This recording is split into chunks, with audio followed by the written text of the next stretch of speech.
पुण्यातील प्रभाग क्रमांक 8 आणि इथे बघतोय आपण भाजपचे जे उमेदवार आनंद छाजेड त्यांच्या पेट्रोल पंपावर अशा पद्धतीनं भरारी पथकाने छापा घातलेला आहे आणि इथे मोठ्या प्रमाणामध्ये जी रोकड आहे ती जप्त केल्या गेल्याचं आपण बघतोय।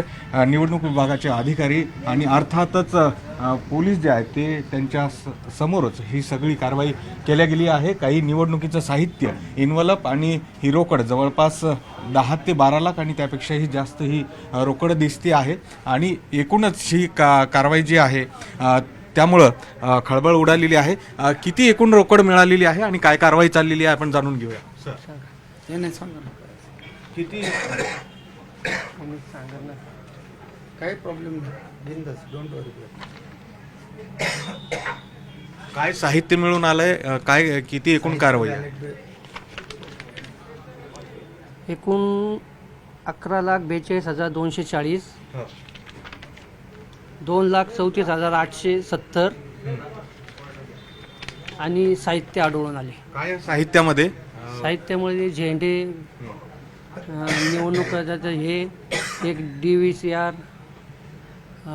पांढरे लिफाफे आणि आणि ही एक मंडळाची चिठ्ठी। याचा पंचनामा आता केला आपण पूर्ण? हो आत्ताच पंचनामा केला। अर्थातच ही एकूणच रक्कम जी आहे ती कशासाठी वापरली जाणार होती, लिफाफे कशासाठी होते, त्याचबरोबर हे सगळं जे कैद झालेलं आहे या DVR मध्ये CCTVच्या इथे स्लिपा जे दिल्या जातात त्याची देखील मशीन आपण इथे बघतोय आणि पुण्यामध्ये अगदी हादरवून टाकणारी ही एकूणच घटना आहे। मात्र या पद्धतीनं हे पैसे वाटले जात होते का, यातनं मतदान खरेदी केलं जात होतं का, असे अनेक प्रश्न या निमित्तानं उभे राहिलेले आहेत। खरं तर ज्यांनी ही माहिती दिली होती त्या या परिसरातल्या महिला उमेदवारांच्या नातेवाईक त्या देखील आपल्या सोबत आहेत। आपण त्यांच्याकडनं जाणून घेऊया खरं तर नक्की ही कधीपासून हे सगळा प्रकार चालला होता आणि मग पोलीसही इकडे दाखल झाले। काय आत्ताची परिस्थिती आहे? तिथे लिफाफे देखील आहेत असं दिसतंय। सकाळी 8 पासून ही प्रोसिजर चालू आहे। त्यांचे 10-20 मिनिटाला लोक येऊन पैसे देऊन जात होते आणि परत वरती आम्हाला आम्ही धनाढ्य आहोत, नियंत्रण आमची आहे, सरकार आमचं आहे, त्याच्यामुळं आम्ही तुमचं काहीच चालून देणार नाही। ज्या उमेदवाराबद्दल आपण बोलतोय त्यांच्या अपोजिट नाही त्यांचा पॅनलचाच प्रचार चालू होता की आम्हाला त्यांनी चॅलेंज केलं होतं की ते म्हटले कसे निवडून येत आहेत ते पाहू।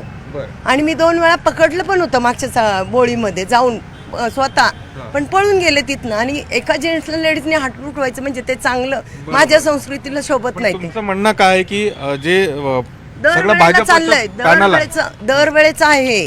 कोणाचे पैसे वाटले जात होते? सगळ्या उमेदवारांचे वाटत होते ते इथल्या पॅनल हो आणि त्यांच्याकडे एक 10 मिनिटांनी माणूस चेंज होत होता। म्हणजे आत्ताचे संपले की लगेच माणूस येणार, कॅश देऊन जाणार की त्यांची प्रोसिजर। सकाळी बसून मी पेट्रोल सुद्धा भरून गेलेली। आपण बघतोय की खास करून इथे खडकी पोलीस स्टेशनचे जे अधिकारी आहेत ते इथे आहेत आणि त्यांनी देखील ज्या पद्धतीनं सांगितलेलं आहे त्यांच्या समोरच ही कारवाई झाली। मात्र ज्यांच्या मालकीचा हा पेट्रोल पंप आहे उमेदवारांचे हे सगळे नातेवाईक आणि समर्थक आहेत। नक्की ही कारवाई जी झालेली आहे मोठ्या प्रमाणामध्ये इथे रोकड मिळून आलेली आहे, काही लिफाफे आहेत, काही साहित्य देखील आहे। आता अगदीच उमेदवार असल्यामुळे ते साहित्य येतं होतं, काय नेमकं म्हणणं आहे? साहेब मुळात म्हणजे हा आपला जो व्यवसाय आहे तो पेट्रोल पंपाचा व्यवसाय आहे। इथं कॅश हँडलिंग हा आमचा रोजचा रुटीनचा भाग आहे आणि 10-12 लाख रुपये कॅश सापडणं हा आमचा रोजचा रुटीनचा भाग आहे।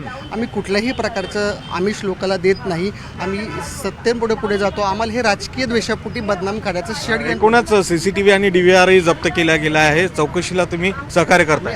आत्ता पण जी चौकशी झाली त्याच्यामध्ये कुठलाही आमचा फॅमिली सदस्य आत इंटरफेअर केलं नाही। आम्ही पूर्ण सहकार्य आमच्या वतीने, आम्ही कुठलंही सदस्य आत देखील गेलेलो नाहीये त्याच्यामुळे। आणि मला एक वाक्य नक्की मला शेवट आवर्जून सांगायचं आहे की सत्य परेशान हो सकता है पर पराजित नाही।